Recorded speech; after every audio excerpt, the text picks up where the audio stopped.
Metropolis glows beneath the night sky, its towering skyline shining like a promise of hope. Across the page, the bold legend of Superman stands at the center of a new adventure, the Man of Steel ready to defend truth and justice. This is Action Comics, issue 18, November 1939, and the city's fate is about to be tested once more. From the shadows, a strange new threat emerges. The Gardener, a name that hints at danger, mystery, and trouble ahead. Somewhere in Metropolis, the calm is only a mask, and when the crisis breaks, Superman will answer. The stage is set, the air is electric, and the city waits for the hero to soar into action. Metropolis gleams with hope as the legend of Superman begins, the Man of Tomorrow, a savior rising above the city. Leaping over skyscrapers, outrunning trains, and hurling impossible weights, he stands as a symbol of truth, justice, and strength. On a bright campaign stage, Senator Hastings finishes his speech, smiling as the crowd erupts in applause. Great speech, Senator, great. Thanks, boys, thank you very much. You're in now, Senator. It's all over but the count. Later, the senator drives home along a treacherous mountain road, but suddenly disaster strikes. Stop, please stop. The guardrail didn't hold, my car plunged through. I'm lucky to be alive. Good grief, you are lucky. Please allow me to drive you to town. Metropolis glows behind the night, but on a lonely road, danger hides beneath courtesy and smiles.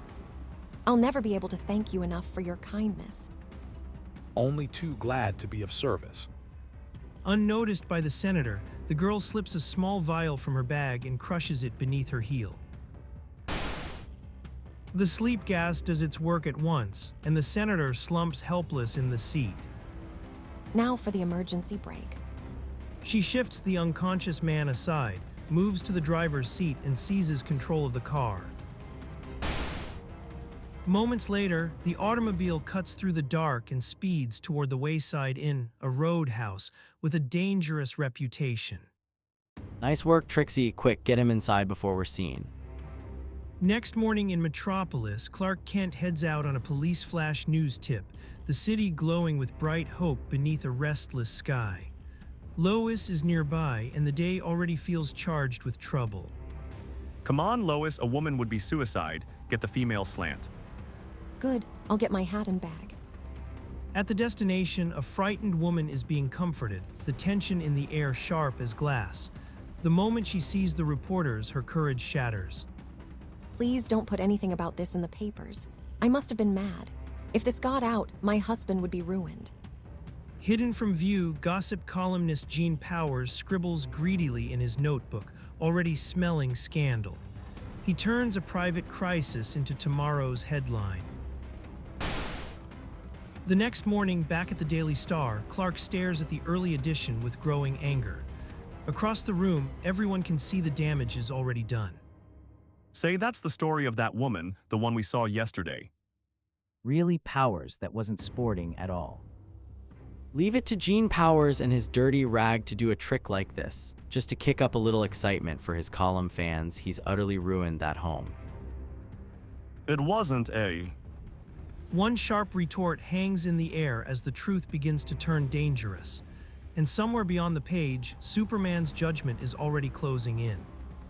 Metropolis gleams with uneasy daylight as Clark Kent faces Gene Powers, then suddenly ducks as a fist whistles past his head. You can expect one of these every time you horn in on my affairs. Clark stumbles as if clumsy, but the motion is deliberate. With a sharp, hidden strike, his elbow slams into Powers' jaw. Oops, sorry.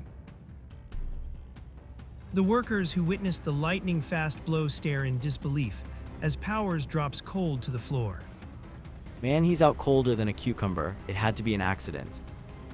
Later that day, Clark is sent out on a new assignment, racing towards Senator Hastings' residence under a bright Metropolis sky.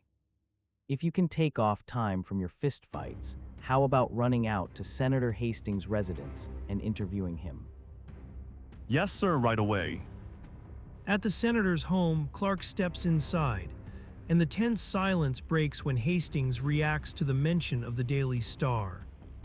Step in, I didn't expect them to send you around so soon. Please give me more time. Raising $10,000 right now is out of the question.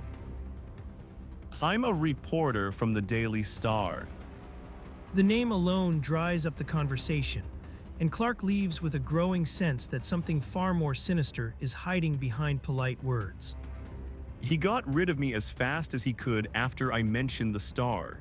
But why the Star, and what was that $10,000 about? Moments later, another call reaches the senator's house. Gene Powers is on the line, and the mystery only deepens. Metropolis stands bright and watchful as Superman takes up his station beside the house. He knows these two are hiding something, and he means to uncover the truth. His X-ray vision turns the wall to mist, and with his super-sensitive hearing, the secrets inside the home spring vividly into focus. You'll pay me that $10,000, do you hear? Or I'll smear these pictures of you all over the paper. What would happen to your re-election campaign then? Let me see those photographs.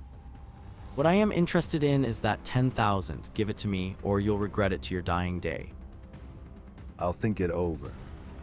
This is outrageous. I don't remember a thing that happened after I gave that girl a lift, until I revived in my car later, unconscious. I am not interested in your lapses of memory. There's nothing I despise more than a rotten blackmailer. Somewhere beyond the wall, justice hardens in Superman's eyes as the blackmailer trembles, and Powers is about to learn that a beating is only the beginning. That evening, within the privacy of his apartment, Clark dons his Superman raiment as Metropolis glows beneath the night sky. Superman goes into action tonight. A tremendous leap hurls the Man of Steel out into the blackness of the night. Soon, the fantastic figure streaks down toward Gene Powers' home. Superman tears open the steel safe with his bare hands as though it were made of paper. What luck! A complete list of all of Powers' blackmail victims. Here it is. From the adjoining bedroom, a sudden movement breaks the silence. Someone else is here. A burglar. Metropolis at night gleams with hopeful lights, but in one dark corner, panic is building fast. A desperate man fumbles for a gun as danger closes in. Where'd I put that gun? Now that I need it, I can't find it. This'll have to do. Raise your hands. I get it, you want to play games. You be Robin Hood, I'll be Rip Van Winkle. On second thought, I haven't time for games.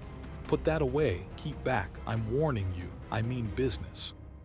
The arrow flies towards Superman, a flash of defiance cutting through the night. But the Man of Steel moves like lightning, closing the distance in a blur.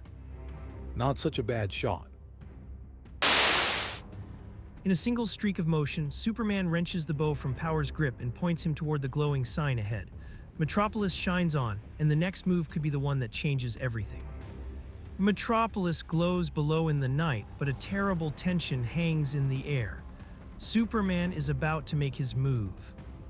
An instant later, the third bulb flashes out, and the room is plunged into fear and confusion. W, what do you want? I'm just going to tell you a thing or two, and you'd better listen close.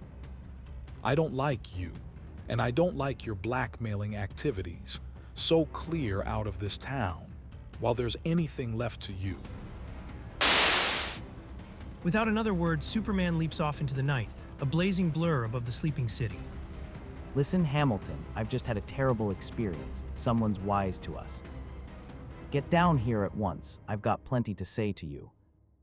Shortly after, high overhead in the sky, Superman trails Powers' car through the darkness.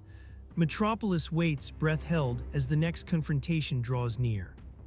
15 minutes later, Powers strides into the Morning Herald building, where daylight feels bright but danger lingers just beneath the surface. Inside, Hamilton and Powers rush into a tense conference, their voices low and urgent, while outside, Superman hangs silent at a nearby window, listening. I tell you it was Superman. Superman, nonsense. He's just a myth.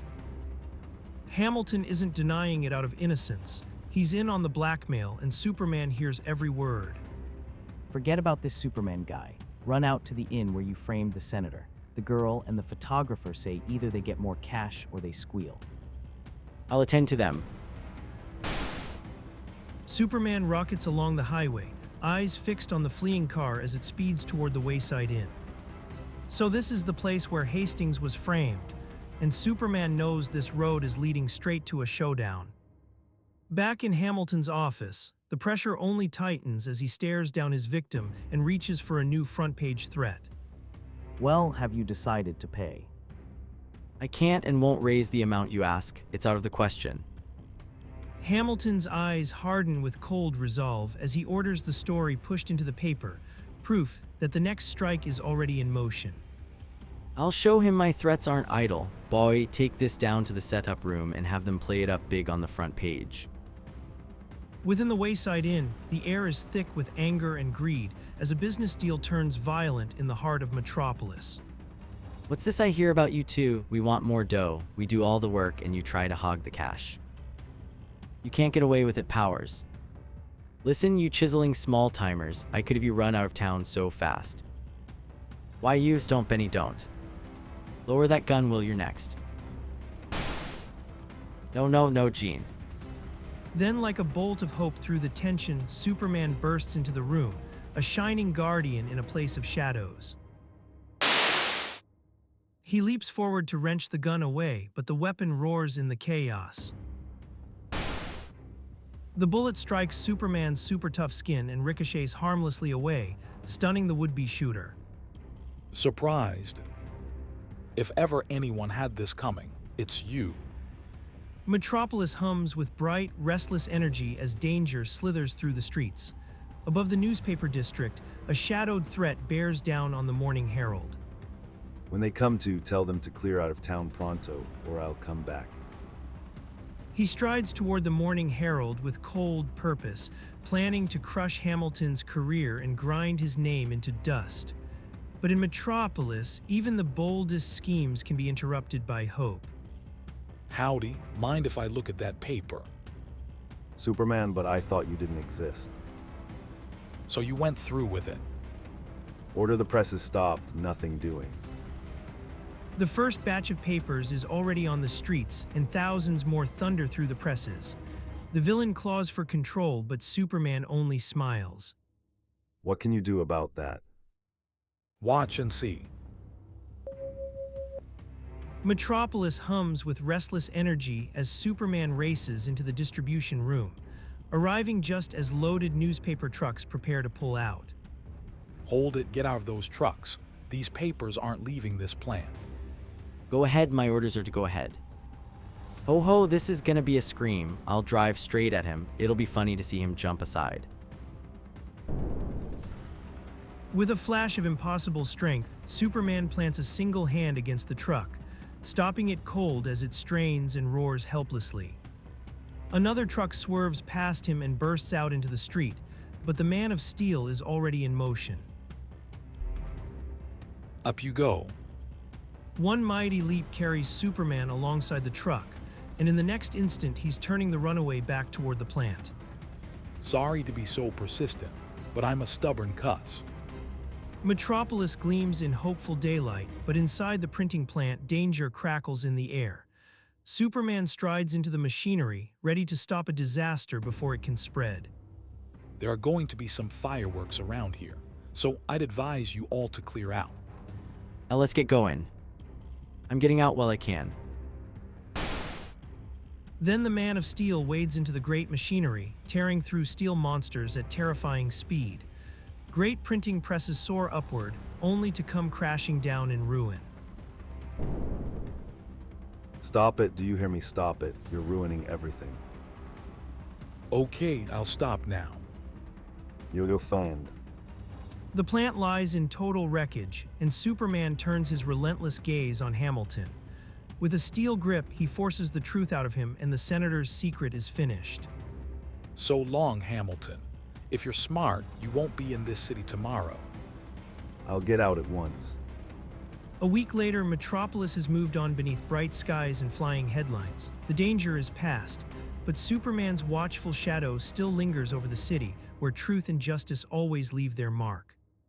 Thank you for your congratulations on my re-election. Your articles were of great assistance. Many thanks from Superman too. And with that, the story closes on a city saved, but in Metropolis, every victory only promises the next great challenge.